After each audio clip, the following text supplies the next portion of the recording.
নিরামিষ মাছের কথা শুনে তোমরা অনেকেই অবাক হয়েছিলে। চলো কিভাবে করেছিলাম তা দেখাই। বাঁধাকপি কেটে ধুয়ে পরিষ্কার করে একটু জল দিয়ে ভাপ দিয়ে নেব। চাল, মগজ, বাদাম, গোটা জিরে শিলে বেটে রাখবো।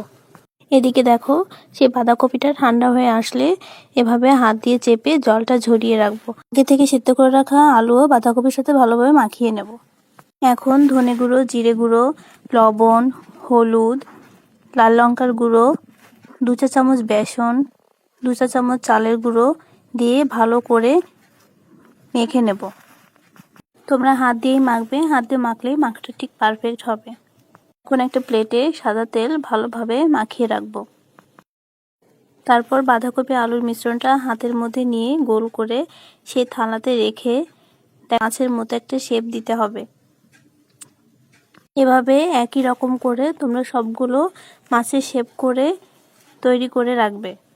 এখন কড়াইয়ে সাদা তেল গরম করে সেই মাছের পিসগুলোকে এপাশ ওপাশ করে লাল করে ভেজে রাখবে। এভাবে আমি সবগুলো মাছ একে একে ভেজে নিয়েছিলাম। এখন সেই তেলের মধ্যে গোটা জিরে, তেজপাতা ও টমেটো কুচি দিয়ে একটু নেড়ে নেব। টমেটোটা নরম হওয়ার জন্য একটু লবণও দিয়েছিলাম। টমেটোর মধ্যে আগে থেকে বেটে রাখা বাদাম ও চালমগজ, 1 চা চামচ আদা পেস্ট, লাল লঙ্কার গুঁড়ো, হলুদ, লবণ ও একটু জল দিয়ে ভালোভাবে কষিয়ে নেব। মশলাটা যত কষানো হবে রান্নায় কিন্তু তত স্বাদ আসবে। এই জন্য একটু ভালোভাবে সময় ধরে কষাবে। মশলা থেকে তেল ছেড়ে আসলেই পরিমাণ মতো জল দিয়ে দেব।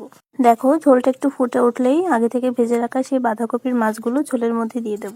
মাছটা দেওয়ার পর বেশিক্ষণ রান্না করা যাবে না। নামানোর আগে সামান্য চিনি, গরম মশলা গুঁড়ো, ধনেপাতা দিয়ে নামিয়ে নেব। ভিডিওটা যদি তোমাদের ভালো লেগে থাকে একটা লাইক, কমেন্ট ও শেয়ার করো।